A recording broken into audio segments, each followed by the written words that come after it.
जहां दिल दहला देने वाली तस्वीर सामने आई है। ऐसी तस्वीर जो देखकर भी कोई डर जाए तो सोचिए उन हालातों में जो लोग फंसे होंगे उनकी क्या स्थिति होगी। उत्तरकाशी में बड़ी खबर आपको बता रहे हैं, 100 से ज्यादा लोगों के लापता होने की सूचना है। उत्तराखंड के उत्तरकाशी के धराली क्षेत्र की तस्वीर आपको दिखाते हैं। ये दिल दहला देने वाली तस्वीर है।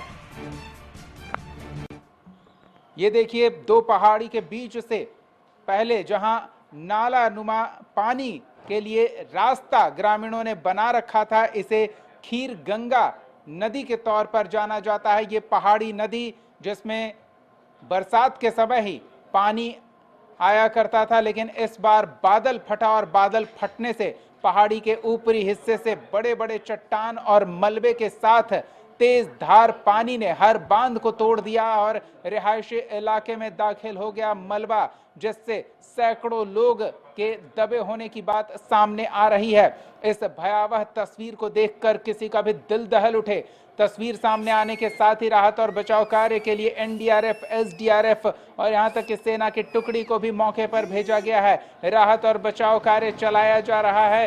सैकड़ों लोगों के लापता होने का अंदेशा जताया जा रहा है। मृतकों का आंकड़ा क्या होगा इसका अनुमान लगाना भी मुश्किल है, क्योंकि ये तस्वीरें देखकर आप अंदाजा लगा सकते हैं कि शायद ही कोई व्यक्ति होगा जो इस खीर गंगा के दूसरे हिस्से में बने किसी भी इमारत में रह रहा होगा, वो जीवित बचा होगा। देखिए किस तरह से मलबा तट को तोड़ता हुआ रिहायशी इलाके में दाखिल होता है और तिनके की तरह इन इमारतों को बहा ले जाता है अपने साथ। बहुमंजिला इमारतें कागज के टुकड़े की तरह उसकी धज्जियां उड़ जाती है। ये तस्वीरें दिल दहला देने वाली है। राहत और बचाव कार्य चलाया जा रहा है। जो जानकारी मिल रही है कि कुछ लोगों को मलबे से बाहर निकाला गया है। बड़ी संख्या में लोग इसमें फंसे हैं। उत्तरकाशी जनपद के धराली क्षेत्र में बादल फटने की अभी सूचना आई है और बहुत तेज गति से मलबा आया है पानी के साथ। हमारा प्रयास है कि इस समय में सभी को जल्दी से जल्दी राहत के काम किए जाएं, बचाव के कार्य किए जाएं। जिला प्रशासन के लोग वहां पहुंच रहे हैं, साथ में हमारी सेना के लोग, एनडीआरएफ, एसडीआरएफ, आपदा प्रबंधन विभाग लगातार कोशिश कर रहा है कि हमारी सर्वोच्च प्राथमिकता है कि सभी को इस समय राहत की जाए, सभी को बचाया जाए और हर प्रकार से जान माल की सुरक्षा की जाए। उत्तरकाशी जनपद के धराली क्षेत्र में बादल फटने की अभी सूचना आई है। तो इस भीषण हादसे को लेकर मुख्यमंत्री पुष्कर सिंह धामी सचेत हैं, सक्रिय हैं और पूरी राहत और बचाव कार्य पर नजर बनाए हुए हैं। इधर प्रधानमंत्री नरेंद्र मोदी ने भी मुख्यमंत्री से बात की है और इस पूरे घटना को लेकर ताज़ा जानकारी हासिल की है। किस तरह से राहत और बचाव कार्य चलाए जा रहे हैं इसकी भी जानकारी ली है। ट्वीट कर उन्होंने ये जानकारी साझा भी की है। उत्तरकाशी में बादल फटने से भीषण तबाही मची है। त्रासदी से प्रभावित लोगों के प्रति प्रधानमंत्री ने संवेदना व्यक्त की है। साथ ही सभी पीड़ितों की कुशलता की कामना करते हुए उन्होंने बताया कि मैंने हालात की जानकारी ली है।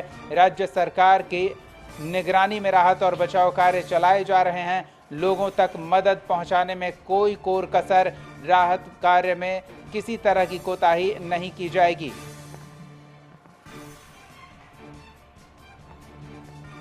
और इस बीच राहत और बचाव कार्य को लेकर टोल फ्री नंबर भी जारी किया गया है ताकि लोगों को जानकारी मिलती रहे और लोग उहापोह की स्थिति में न रहें, किसी तरह की कोई अफवाह न फैले। इसको लेकर प्रशासन ने हेल्पलाइन नंबर जारी कर दिया है। 01374 222 126 222 722 ये 3 हेल्पलाइन नंबर जारी किए गए हैं, जिस पर इस हादसे को लेकर अगर कोई व्यक्ति जानकारी लेना चाहे तो वो जानकारी ले सकता है। सहयोगी अंकित और अधिक जानकारी के साथ जुड़ रहे हैं। अंकित, उत्तराखंड के उत्तरकाशी की ये दिल दहला देने वाली तस्वीर आई है। मुख्यमंत्री, प्रधानमंत्री, गृह मंत्री सब राहत और बचाव कार्य पर नजर बनाए हुए हैं। क्या ताजा जानकारी है आपके पास? बिल्कुल दीपक, निश्चित तौर पर देखिए उत्तराखंड के उत्तरकाशी जिले के धराली गांव में बादल फटने की दुर्भाग्यपूर्ण घटना हुई है। ऐसे में अगर हम बात करें तो इससे पहले भी उत्तराखंड के अंदर तमाम ऐसी त्रासदियां हुई कि अब कई हजारों की संख्या में अपने लोगों को अपने जीवन से जूझना पड़ा। तो निश्चित तौर पर कहीं ना कहीं प्रधानमंत्री नरेंद्र मोदी लगातार उत्तराखंड के मुख्यमंत्री यानी पुष्कर सिंह धामी के संपर्क में, गृह मंत्री अमित शाह की तरफ से भी वो संवेदना व्यक्त की गई है। अमित शाह की तरफ से कहीं ना कहीं गहरा दुख भी प्रकट किया गया। उन्होंने इस आपदा में जन धन की हानि पर संवेदना व्यक्त करते हुए कहा है कि प्रभावित परिवारों के प्रति सहानुभूति भी है मेरी। अमित शाह ने उत्तराखंड के मुख्यमंत्री पुष्कर सिंह धामी से फोन करके पूरी घटना की विस्तृत जानकारी केंद्र की सहायता का आश्वासन दिया है।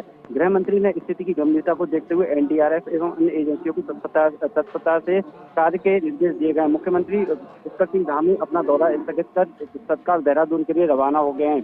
केंद्रीय गृह मंत्री अमित शाह लगातार राज्य सरकार के संपर्क में, केंद्र सरकार की ओर से प्रभावित क्षेत्र में तत्काल आवश्यक सहायता सुनिश्चित करने के लिए निर्देश दे दिए गए हैं। ऐसे में अगर हम बात करें प्रभावित क्षेत्रों में लोकल प्रशासन, भारतीय सेना, एनडीआरएफ, एसडीआरएफ की टीमें राहत बचाव कार्यों में जुटी हुई है। प्राथमिकता के आधार पर लोगों को सुरक्षित स्थानों पर पहुंचाया जा रहा है। तमाम जो डॉक्टरों की टीम है उनकी निगरानी में जो भी वहां से लोग निकल रहे हैं उस त्रासदी से, उनको लगातार प्रशासन पूरी तरह सतर्क और प्रभावित नागरिकों को हर संभव सहायता प्रदान करने का काम कर रहा है। पुष्कर सिंह धामी लगातार पल पल की अपडेट ले रहे हैं और जो लोकल स्थानीय प्रशासन है उसको कहीं ना कहीं सख्त निर्देश दे रहे हैं। ऐसे में उत्तरकाशी जिले के धराली गांव में आई आपदा को दृष्टिगत जिला प्रशासन उत्तरकाशी द्वारा हेल्पलाइन नंबर टोल फ्री जारी कर दिया गया है। निश्चित तौर पर कहीं ना कहीं अगर हम बात करें उत्तराखंड में जिस तरीके से आपने देखा था पहले के केदारनाथ में किस तरीके से आपदा आई थी, उसके बाद भी शहरी गढ़वाल में आपदा आई थी, उसके बाद ये कहीं ना कहीं जो गांव है धराली गांव उसके अंदर कहीं ना कहीं एक बड़ी आपदा फिर दोबारा से आई है। हम सचिव परिवार की तरफ से सभी जो स्थानीय निवासी हैं उनके सुदीर्घ जीवन मंगल की कामना करते हैं। बाबा केदारनाथ से भी प्रार्थना करते हैं कि वो कहीं जो भी लोग हैं, स्थानीय लोग हैं, वो सभी सुरक्षित रहें।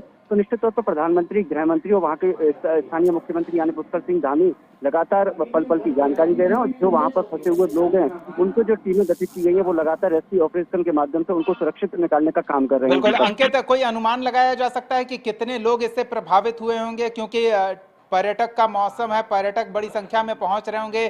कई होटल और मतलब रिहायशी इमारतों में भी स्टेन की सुविधा इलाके में मिलती थी, तो ज्यादा लोगों की संख्या हो सकती है और सिर्फ गांव के ही लोग नहीं, बाहरी लोग भी हो सकते हैं, ऐसी कोई जानकारी? तौर पे देखिए कि वहाँ के जो मजिस्ट्रेट है प्रशांत आर्य, उनकी तरफ से कहा गया कि बादल फटने से एक साथ काफी पानी नीचे आ गया था। वहाँ कई रेस्टोरेंट और होटल हैं, वहाँ सेना की टीमों से अनुरोध करके मौके पर तुरंत भेज दी गई है। मुझे बताया गया कि 4 लोगों की अब तक मौत हो चुकी है। वहाँ के जो जिलाधिकारी हैं उनकी तरफ से ऐसा बयान अभी तत्काल आया है। हर घटना के लिए जो अधिकारी हैं वो रवाना हो रहे हैं। कहीं ना कहीं निश्चित तौर पर एक बड़ी आपदा आई है। ऐसे में जो तमाम सैलानी वहाँ पर घूमने के लिए आते हैं उनको भी सुरक्षित स्थानों पर पहुँचाने का काम किया जा रहा है। इसके साथ साथ बद्रीनाथ राष्ट्रीय मार्ग पर NH 58 पर भी पागल नाला और भरे पानी के पास एक मलबा सड़क पर आ गया है, तो वहां पर भी लगातार उसको निकालने का काम, मलबे को हटाने का काम जारी है। निश्चित तौर पर मुख्यमंत्री लगातार पल पल की जानकारी ले रहे हैं और वहां के जो स्थानीय निवासी हैं उनको हर संभवतः सहायता पहुंचाने का काम कर रहे हैं। वहां पर जो लोग फंसे हुए हैं उनको भी लगातार वो नजदीकी अस्पताल में कहीं ना कहीं जिस तरीके से कोई चोटिल है, कोई घायल हुआ है, उनको नजदीकी अस्पताल में भर्ती कराने का काम किया जा रहा है। तमाम डॉक्टरों की टीमों का गठन कर दिया गया। निश्चित तौर पर कहीं ना कहीं आधिकारिक घोषणा देर शाम तक हो सकती है कि कितने लोगों की फंसे होने की सूचना है। तो अंकित, स्थिति पर नजर बनाए रखें। फिलहाल इन ताजा जानकारियों के लिए बहुत बहुत धन्यवाद। चूंकि पर्यटन का सीजन चल रहा है तो ऐसे में इस बात से इनकार नहीं किया जा सकता कि बाहरी लोग भी वहां पहुंचे होंगे, जहां बाजार में होटल हैं, रेस्टोरेंट है और कई वहां के रिहायशी इमारतों में स्टेन की भी सुविधा है। तो पर्यटक ऐसे इलाकों में इस पर्यटन के सीजन में बड़ी संख्या में पहुंचते हैं, तो ऐसे में संख्या बढ़ सकती है। जो मृतकों की संख्या है, घायलों की संख्या है, प्रभावित लोगों की संख्या है, क्योंकि तस्वीरें दिल दहला देने वाली हैं। कई बहुमंजिला इमारतें मलबे में पूरी तरह से दब गई है और उसके भीतर फंसे लोग ज्यादा समय तक जीवित रह पाएंगे ऐसी गुंजाइश भी न के बराबर बनती है। हालांकि जब जिनके बचने का होता है उन्हें किसी तरह से कोई नुकसान नहीं पहुंचता है, ऐसे संयोग बन जाते हैं कि वो किसी भी परिस्थिति में सुरक्षित रह पाते हैं। लेकिन देखने वाली बात होगी कि कितने लोग इससे जीवित निकलते हैं और कितनों की मौत इस मलबे के साथ आई है, क्योंकि स्थानीय प्रशासन, भारतीय सेना, NDRF और SDRF की टीम लगातार राहत और बचाव कार्य में जुटी हुई है।